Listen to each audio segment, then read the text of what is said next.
L'un et le multiple. Platon constate que les confusions dans les savoirs sont les plus souvent dues à la confusion entre l'un et le multiple, c'est-à-dire du fait de passer de l'un à l'autre sans transition. Il dit que parmi les apports de Prométhée aux hommes, il y a l'art qui concerne la recherche des principes qui règlent l'opposition entre l'un et le multiple. Platon rappelle que les anciens affirmaient que les choses qui sont dites être à partir de l'un et du multiple possèdent en elles naturellement unis la limite et l'illimité. Probablement inspiré par la pensée du pythagoricien Philolaos, Platon montre que ces principes du réel sont la limite ou le limitant et l'illimité ou l'infini, les deux étant naturellement unis. Leur relation explique l'ensemble des plans du réel. L'illimité et la limite forment deux premiers genres, suivis par le mélange qui en est le troisième, grâce auquel il y a jeunesse et rapport à l'essence, au ciel. La métaphysique du un et les 9 hypothèses. C'est dans la seconde partie du Parménide, dialogue de la période de sa maturité, que Platon analyse le problème de l'un et de son rapport aux multiples. La critique des idées pose le problème de la participation du sensible à l'intelligible et des idées entre elles, qui requièrent l'un et l'autre, deux pratiques différentes de l'un et du multiple, d'où la nécessité de s'interroger sur les diverses manifestations de l'un qui aboutit à 9 possibilités théoriques ou hypothèses. Aucune des hypothèses n'est à choisir ni à mésestimer. Chacune propose des directions prises en fonction des tempéraments et des natures des philosophes, montrant ainsi la pluralité dans l'unité de la pensée platonicienne. Par ces hypothèses, Platon offre aux penseurs de l'avenir d'innombrables options lorsqu'il examine toutes les manières de considérer les objets dans leur rapport avec l'unité de la connaissance. Ces hypothèses peuvent se résumer ainsi. L'un en lui-même, l'un qui est ou l'être, être deux ou l'âme, l'un en tant que tout, l'un en tant que moteur immobile, le non-être, le non-un absolu, la pluralité infinie, le non-être en deçà de l'être. Cette discussion, qui n'aboutit à aucune conclusion, permet dans des développements postérieurs l'élaboration d'une théorie de la connaissance qui échappe aux objections soulevées contre les idées. Dans le Parménide, Platon instaure, sans le nommer, le principe de la métaphysique qui soumet l'ontologie à l'énologie, c'est-à-dire à la métaphysique de l'un. Whitehead a affirmé que la philosophie occidentale n'est autre chose que des notes au pied de page de l'œuvre de Platon. Et il y a en grande partie raison. Sa magie a été celle de faire entrevoir les lois universelles présentes dans tout le contingent. Platon et la philosophie. Platon se rendu compte qu'on ne pouvait pas plaquer un savoir venant de l'extérieur sur l'humanité, sans tomber dans un dogmatisme annihilant la pensée. Il s'est efforcé de faire naître celle-ci de l'intérieur, à travers un jeu de questions et de réponses, non seulement dans le rapport pédagogique, mais aussi au sein de la pensée elle-même, car, dira-t-il, l'âme est dialogue avec elle-même. Platon est le philosophe du symbole, dans le sens étymologique du terme symbole. Symbole signifie la reconnaissance par assemblage de deux moitiés. Sa philosophie est structurellement symbolique, mais aussi l'expression d'un processus. il a fait sienne une théorie grecque qui pensait que la philosophie est illumination. Le mythe de la caverne l'exprime avec une grande richesse. La réalité se compose de deux moitiés, la caverne et son extérieur. La réalité totale est l'interaction de deux réalités précitées. Parménide et Héraclite se sont contredits selon Platon, parce qu'ils n'ont pas su voir que notre perception du monde ne dépend pas tant de l'être ni du devenir que des rapports que nous nouons avec les choses. L'idée, c'est exactement ce rapport, dira Platon dans l'Hippias majeur. Tant qu'elles ne sont pas matérialisées, les idées n'ont pas de vie. Donc, la matière n'est pas la négation des idées, mais les lieux de leur actualisation. L'idée n'est pas, comme on le pense souvent, une abstraction née de l'imagination humaine qui conduit les hommes à planer dans les nuées comme l'a prétendu Aristophane. Le philosophe Alain rappelle au contraire que l'idée est quelque chose de très réel et de très concret. Pour avoir accès à la réalité concrète, nous devons pouvoir nous représenter celle-ci et donc passer nécessairement par une idée. Pour aller au concret, on est obligé de faire un détour par l'abstrait et construire notre représentation de la réalité. Penser est une relation que Platon entend comme un mouvement. Il parachève des anciennes conceptions qui identifiaient âme avec vie, mouvement et pensée. Platon aurait été d'accord avec Marx. Il faut se méfier des idées qui enivrent et détournent la réalité. Mais on ne peut pas s'en passer, car elles sont également l'instrument indispensable qui nous permet d'avoir accès aux idées, d'où le réalisme des idées développées par Platon. Dialogue et dialectique. Platon prétendait et favorisait une culture obtenue par le dialogue. L'oralité, l'amitié, tout ce qui s'est déroulé à l'Académie. Mais il était aussi pragmatique et savait s'adapter à son temps, et il joua deux cartes.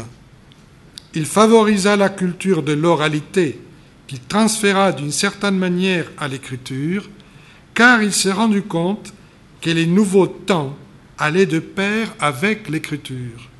Et donc, son écriture se distingue de celle de son époque par un genre littéraire particulier, le dialogue. La forme d'écriture la plus proche de l'oralité. Le dialogue platonicien est un mélange de métaphores et de dialectique. La métaphore est propédeutique, elle prépare à la dialectique et permet parfois de transmettre des éléments que la dialectique ne peut pas toujours atteindre. Mesure et dialogue. Quand les hommes sont en désaccord sur les apparences sensibles, sur la grandeur ou la figure des objets, sur leur nombre ou leur poids, ils disposent d'un moyen facile et sûr pour y mettre fin. Le recours à la mesure, le compter ou les peser, mais quand le désaccord porte sur les valeurs, sur le bien et le mal, le juste ou l'injuste, un tel procédé n'est plus applicable. La solution ne peut être cherchée que dans le dialogue, dans une discussion sincère et bien conduite. Les deux procédés, mesure et dialogue, tendent l'un et l'autre à l'objectivité et apportent deux méthodes pour la constitution de la science, la mathématique et la dialectique. La première élabore une théorie et la seconde met en discussion les hypothèses de la dite théorie et cherche leur justification dans un principe absolu. Pour Platon, les mathématiques sont une propédeutique, une introduction à la connaissance du bien qui nous est procurée par la dialectique. Allons-y vers la dialectique chez Platon. Dans sa théologie platonicienne, Proclus nous révèle que la dialectique, qui apparaît dans l'ordre des valeurs en dessous de la théurgie ou de l'intuition, concerne la méthode par excellence de Platon, pour éclairer les choses à partir des principes ultimes. Il est important de rappeler que la vérité qui peut apparaître par le mode inspiré s'appuie toujours sur le mode dialectique qui permet de suivre de plus près l'ordre des genres ou des principes. Pour Platon, la dialectique est la technique d'investigation réalisée par la collaboration de deux personnes ou plus, moyennant le procédé socratique des questions-réponses. La philosophie, en effet, n'est pas pour Platon une tâche individuelle et privée, mais l'œuvre d'hommes qui vivent ensemble et discutent avec bienveillance. C'est l'activité propre d'une communauté de la libre éducation. La dialectique est le moyen à travers le dialogue de connaître ce qui est, en tant que connaissance vraie qui se distingue de l'ignorance comme de l'opinion. Elle est synonyme de philosophie. Le philosophe, est un dialecticien. La dialectique peut ainsi être considérée comme la seule science véritable. Elle est la connaissance de la réalité. Platon est un pythagoricien qui croit que la véritable et bonne réalité est celle de l'âme libérée du corps. Mais il est aussi pragmatique et constate que la philosophie doit rendre compte de la réalité de l'âme incarnée dans le corps, c'est-à-dire de ce qui est soumis aux coordonnées spatio-temporelles et de toutes les réalisations humaines. Elle doit aussi rendre compte de la réalité extra-spatio-temporelle, celle de l'âme libérée et de toutes les situations qu'aujourd'hui la science nous révèle comme non soumises à la spatio-temporalité. Le terme dialectique dérive du mot composé grec dialegein, dia, rapport, échange, legein, parler. D'après l'étymologie, ce serait une forme de dialogue ou de discussion qui désigne le fait de parvenir à s'accorder avec l'autre à travers une discussion, réduisant peu à peu les oppositions de points de vue après les avoir fait apparaître. La dialectique met en jeu des intermédiaires. Elle est en rapport au logos, qui est un principe essentiel de détermination du réel et de la pensée, et pas un simple discours aux raisons, comme c'était déjà dit.